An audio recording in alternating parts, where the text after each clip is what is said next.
ಪುಡಿ.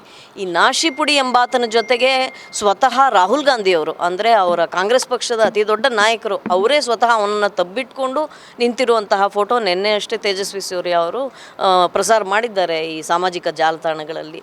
ಮೊದಲನೇ ದಿವಸದಿಂದ ಯಾವಾಗ ನಾಸಿರ್ ಹುಸೇನ್ ಅವರ ವಿಜಯದ ಘೋಷಣೆ ಆಯಿತು, ಆ ಸಮಯದಲ್ಲಿ ಏನಾಗುತ್ತೆ ಅಂದರೆ ಭಾರತೀಯ ಜನತಾ ಪಕ್ಷದವರು ಬಾಂಡ್ಗೆ ಅನ್ನುವಾತ ಅವರು ಕೂಡ ಗೆಲುವನ್ನು ಸಾಧಿಸ್ತಾರೆ ರಾಜ್ಯಸಭಾ ಚುನಾವಣೆಯಲ್ಲಿ. ಆಗ ನಮ್ಮ ಪಕ್ಷದ ಕೆಲವು ಅವರ ಹಿಂಬಾಲಕರು, ನಮ್ಮ ಪಕ್ಷದ ಕಾರ್ಯಕರ್ತರು ಭಾರತ್ ಮಾತಾ ಕಿ ಜೈ ಅನ್ನುವ ಕೂಗನ್ನು ಎಬ್ಬಿಸ್ತಾರೆ.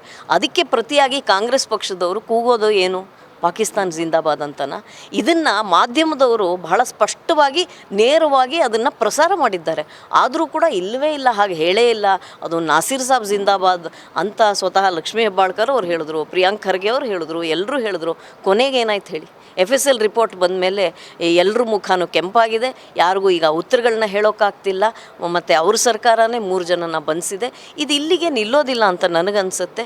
ಯಾರು ಇದಕ್ಕೆ ಕಾರಣ ಮತ್ತು ಕಾಂಗ್ರೆಸ್ನ ಕಾರ್ಯಕರ್ತರು ಏನಿದ್ದಾರೆ ಅವ್ರಿಗೆ ಪಾಕಿಸ್ತಾನದ ಪ್ರತಿ ಏನದು ಪ್ರೀತಿ ಅನ್ನೋದನ್ನು ಸ್ವತಃ ಸಿದ್ದರಾಮಯ್ಯನವರೇ ನಮಗೆ ಹೇಳಬೇಕು.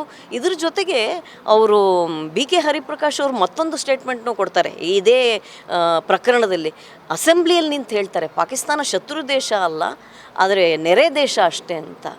ಈ ಥರದ ಹೇಳಿಕೆಗಳಿಗೆ ನಿಜವಾಗಲೂ ನಮ್ಮ ಖಂಡನೆ ಇದೆ.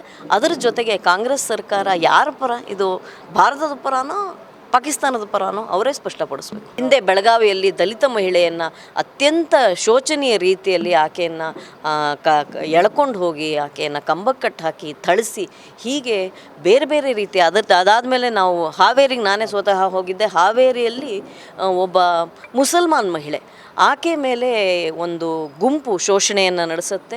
ಅಲ್ಲೂ ಕೂಡ ಅತ್ಯಾಚಾರ ನಡೆಯುತ್ತೆ. ಆಕೆ ಒಬ್ಬಳದೇ ಅಲ್ಲ ಪ್ರಕರಣ. ಅದಾದಮೇಲೆ ನಾವು ಅಲ್ಲಿ ವಿಚಾರಣೆ ಮಾಡೋಕ್ಕೆ ಹೋದಾಗ ಹಲವು ಪ್ರಕರಣಗಳು ಆ ಥರ ನಡೆದಿವೆ. ಆದರೆ ಸರ್ಕಾರ ಅದಕ್ಕೆ ಸ್ಪಂದನೆ ನೀಡಿಲ್ಲ ಅನ್ನುವಂಥದ್ದು. ಜೊತೆಗೆ ಒಟ್ಟು ರಾಜ್ಯದಲ್ಲಿ ಸುರಕ್ಷತೆಯ ಬಗ್ಗೆ ಒಂದು ಭಯಭೀತಿಯ ವಾತಾವರಣ ಉಂಟಾಗಿದೆ. ಬೆಂಗಳೂರಿನಲ್ಲಿ ರಾಮೇಶ್ವರಂ ಕೆಫೆಯಲ್ಲಿ ನಡೆದಂತಹ ಸ್ಫೋಟದ ಪ್ರಕರಣ ಇರಬಹುದು.